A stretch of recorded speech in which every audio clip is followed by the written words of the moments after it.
Hello friend, welcome back to my new blog. तो जी आज ये ब्लॉग हम करते हैं स्टार्ट। तो आज हम आपको दिखाएंगे जलालुद्दीन मोहम्मद अकबर का मकबरा, जिन्होंने जोधाबाई से शादी भी की थी। हंड्रेड्स ऑफ ईयर्स गुजर चुके हैं। स्टोरी हम देखते आ रहे हैं, किताबों में पढ़ते आ रहे हैं, मुगलों की हुकूमत। फ्रेंड हम यहाँ से चल पड़े हैं, यानी गूगल से लोकेशन लगा के जा रहे हैं। वो वाला अकबर जो आपने किताबों में पढ़ा होगा, जिसके पिता का नाम हुमायूं था और जिनके दादा का नाम बाबर था, जिन्होंने अयोध्या में राम मंदिर को तोड़कर बाबरी मस्जिद बनाई थी। वो उनके दादाजी थे और हुमायूं उनके पिताजी थे। ठीक है, इन्होंने अमर सिंह का किले को फतह किया। मोहम्मद अकबर का जो जन्म हुआ और जो उनका बचपन गुजरा है वो अमर सिंह किले के दरमियान ही गुजरा, उसके अंदर ही वो ज़्यादातर रहे थे। बिल्कुल, लेकिन अभी इस अमरकोट शहर को उमरकोट शहर कर दिया गया है, क्योंकि ये पाकिस्तान के अंदर मौजूद है और यहाँ पे मुस्लिम हुकूमत है, इसलिए अपने हिसाब से चलते हैं। बाकी यहाँ पे अगर आप देख पाओगे तो पूरी अपनी हिंदू कम्युनिटी ही आपको चारों तरफ जाती हुई नजर आएगी। और इस अमरकोट शहर के अंदर लगभग 90% आपको हिंदुओं के घर, कारोबार, बिजनेस सब कुछ देखने को मिलेगा।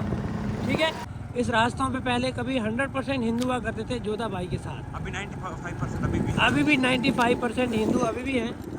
लेकिन क्या है, हुमायूं के और अकबर के आने के बाद, मुग़ल अम्पायर दौर आने के बाद यहाँ पे फतेह हुई, जंगें हुई, हज़ारों लाशें कटी, मुल्क अलग हुआ। यहाँ से कुछ करके कुछ इंडिया चले गए, कुछ पाकिस्तान रह गए। वो दौर ख़त्म हो गया। वो सड़कें वही हैं, लेकिन इस पे चलने वाले बदल चुके हैं। बाकी अभी चलते हैं, वहाँ पे चल के दिखाते हैं। ये पूरी जो ज़मीनों में काम कर रहे हैं आप देख पा रहे हैं, अपने पूरे हिंदू भाई हैं। यहाँ पे कारोबार अपने हिंदू भाइयों का है, सब कुछ यहाँ पे अपने हिंदू भाई करते हैं। बाकी भाई साहब, ये जो आप सामने कॉम्प्लेक्स देख पा रहे हो, ये हॉस्पिटल जो देख पा रहे हो, ये भी अपने हिंदू भाइयों का है। ऊपर लिखा भी हुआ है जोधा हॉस्पिटल। ये देखें, इधर भी जो कॉलोनी और जो टाउन देखने को मिलेगा, ये भी अपने हिंदू भाइयों का टाउन है। ये देखें, इधर भी लिखा हुआ है। जहाँ पे आप ये जो विलेज देख पा रहे हो, ये जो टाउन देख पा रहे हो, ये भी अपने टोटल हिंदू भाइयों का टाउन है भाई साहब। और ये देखें, यहाँ पे अपना जा रहे हैं और अपना रोज़मर्रा के काम जो है वो कर रहे हैं। अगर आप रिक्शा पे देखें तो वही घाघरा चोली, वही सिस्टम, वही डिज़ाइन। भाई ये मिनी इंडिया इसको इसीलिए कहा जाता है। बाकी ये देख लें, पैदल अपना जा रहे हैं अपना काम के लिए। रास्ते बेशक पक्के हो गए, लेकिन रास्ते वही हैं। देखो कौन सी हिस्ट्री जो पूरी दुनिया में मशहूर हो जानी थी, वो इस जगह से निकली है भाई साहब। ये देखें भाई, बहुत ही पुरसकून रास्ता यहाँ पे देखने को मिलेगा। अभी सिर्फ 450 मीटर की दूरी है, अभी लेके चलेंगे। मैं बहुत एक्साइटेड हूँ देखने के लिए। जोधाबाई को कौन नहीं जानता, दुनिया का हर एक बच्चा जानता है। तो फ्रेंड, गूगल से हमें यार पता नहीं लग रहा है, क्योंकि कभी ये टेढ़े मेढ़े रास्तों पे लेकर जा रही है। यहाँ पर हमें एक अंकल जी मिले हैं। राम राम जी।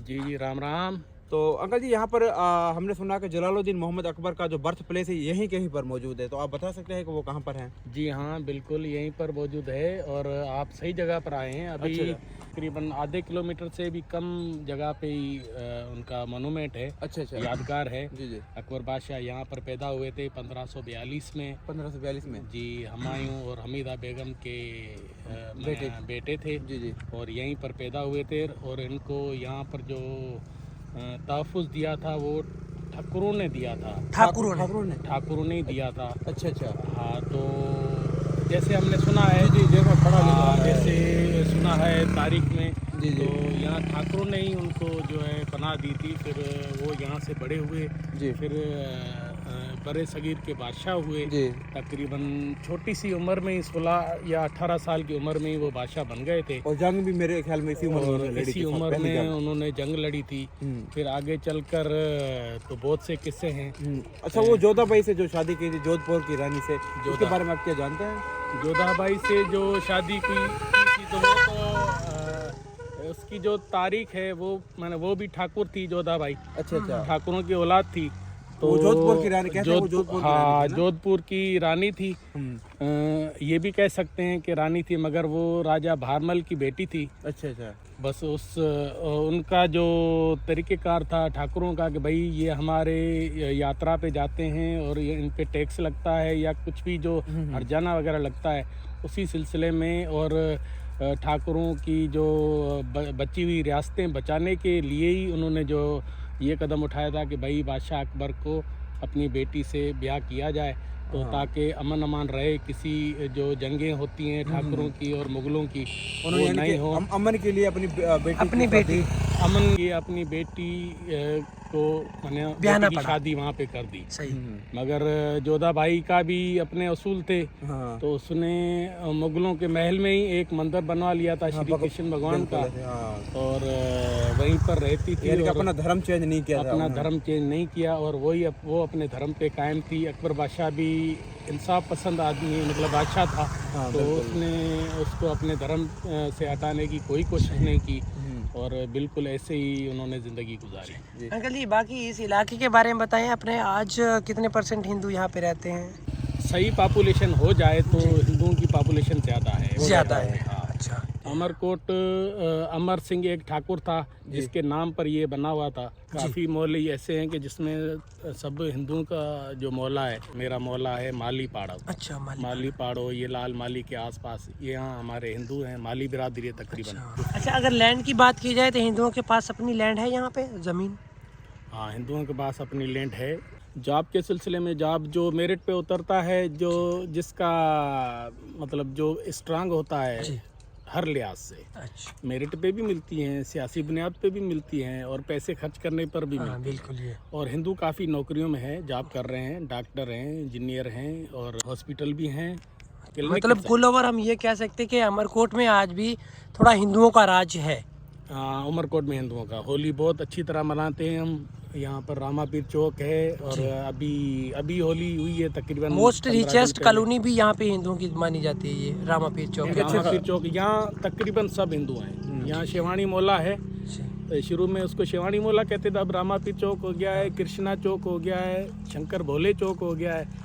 तो चौक के नाम इस तरह से रखे हुए हैं, रखे हुए हैं, और वहाँ पर हिंदू की आबादी है, और बहुत अच्छी आबादी। अच्छा, सही। बाकी कोई दिक्कत वगैरह तो नहीं होती, परेशानी वगैरह तो नहीं होती गवर्नमेंट की तरफ से या यहाँ के मुस्लिम भाइयों की तरफ से? नहीं, कोई परेशानी नहीं। छोटे मोटे काम तो चलते रहते हैं, वो हर जगह पर हैं।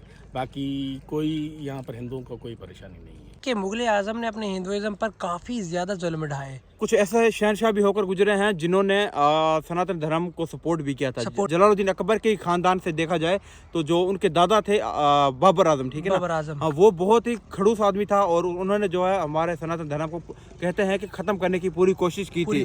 जैसे कि अयोध्या में श्री रामचंद्र का मंदिर भी उन्होंने ढाया, उन्होंने खत्म किया था, और वहाँ पर बाबरी मस्जिद बना दी थी। जलालुद्दीन मोहम्मद अकबर के दौर में जितने भी मजहब के लोग थे वो सब के सब खुशहाल थे, और उन्होंने पूरी तरीके से जो है फ्रीडम दे रखी थी कि यहाँ तक कि उन्होंने अपनी बीवी तक को फ्रीडम ये दी थी कि तू अगर मुझसे शादी कर ले, निकाह तो कर लिया था उन्होंने, अगर अपना धर्म नहीं चेंज करना चाहती, अपने धर्म पर तुम अगर कायम रहना चाहती तो कायम रहो। और उन्होंने अपने महल के अंदर एक तरफ मस्जिद थी तो दूसरी तरफ भगवान श्री कृष्ण का मंदिर भी बनवा कर दिया था, ताकि वो उनकी पूजा पाठ करे, ठीक है ना, और सुबह शाम वहाँ पर आरती होती थी।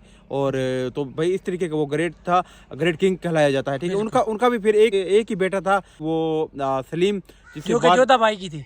हाँ, जोधा बाई की थी। हाँ बिल्कुल, वो बहुत ही ज्यादा यानी कि लेट की, जिसे कहते हैं मनते मांग कर पैदा होना। कितने 100 मील बगैर जूतों के दोनों ने, यानी कि अकबर ने और जोधा बाई ने, हाँ, जो है बगैर जूतों के वो चले थे ताकि उनके घर पे संतान हो। पता नहीं कोई मज़ार थी, वहाँ पर गए थे ताकि उनके घर संतान हो। और फिर जो है सलीम शहजादा प्रिंस वो पैदा और बाद में उन्हें जहांगीर का भी लक़ब दिया गया था। हैं और उन्होंने भी मेरे ख्याल में एक हिंदू लड़की से ही शादी की थी, जिन्होंने कहते हैं कि बाद में जलालुद्दीन अकबर ने उनको जिंदा दीवार के अंदर चुनवा दिया था, जो कि हम मुगल आजम फिल्म में भी ऐसी देखने को मिलते हैं। आज ब्रिटिश आने के बाद ये दौर खत्म हो गया। मुगल आजम का तो ये चल रहा था ना सिस्टम, हाँ बिल्कुल, मतलब उनकी संतान आगे से तो चल रही थी, तो फिर तकरीबन 300 साल पुरानी, 300 साल जो है ना, ये तकरीबन एक ही खित्ता हुआ करता था जिसे हिंदुस्तान कहा जाता था। हिंदुस्तान पर 300 साल जो है मुगल दौर हुकूमत की थी, हाँ उन्होंने गवर्नमेंट की थी भाई साहब।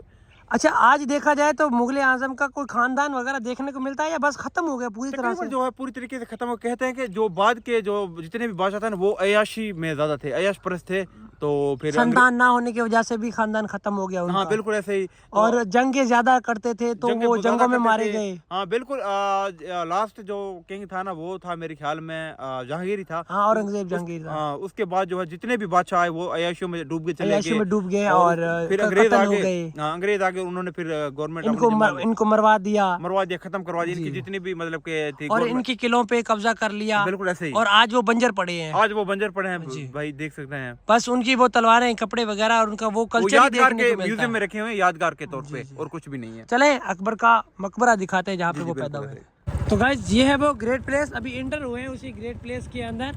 यहाँ पे वो मुगल आजम का दौर था, जिसके ग्रेट किंग ऑफ मुगल आजम भी कहा जाता है, जलालुद्दीन अकबर शाही। उसका मैं थोड़ा सा शॉर्टकट में नाम ले रहा हूँ गाइस। बाकी अभी यहाँ पे आके पहुँचे हैं, बिल्कुल लोकेशन हमें यहाँ पे लाके छोड़ दे रही है।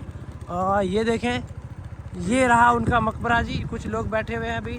इसकी हिस्ट्री यहाँ पे एक बोर्ड के ऊपर भी नमाया की गई है। तो ये लिखा हुआ है अकबर आजम जोधाबाई का जो हस्बैंड थे, इस जगह पे अकबर पैदा हुए। अकबर के जो पिता हुमायूं थे वो अफगान गवर्नमेंट बहादुर शेर शाह से लड़ते और पिसाई के बाद इस जगह पे आके मुकीम हुए।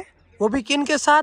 उनके साथ, क्योंकि वो हार गए थे, और उसके साथ कुछ चंद सवार और उसकी कुछ रफीका हुमायूं यानी हमीदा बेगम भी इसके साथ थी। कि हुमायूं जो था उसने कहा था ये जो अकबर अभी मेरा बेटा पैदा हुआ है ये एक दिन बेताज बादशाह बनेगा और अपनी शोहरत पूरी दुनिया में ये मशहूर करेगा, और वही आज हमें आपको देखने को मिला है। कि तो ये वीडियो हम इसी पे एंड करते हैं और मिलते हैं इस तरह की एक और खूबसूरत सी वीडियो में। तब तक के लिए दीजिएगा हमें इजाजत। जय श्री राम।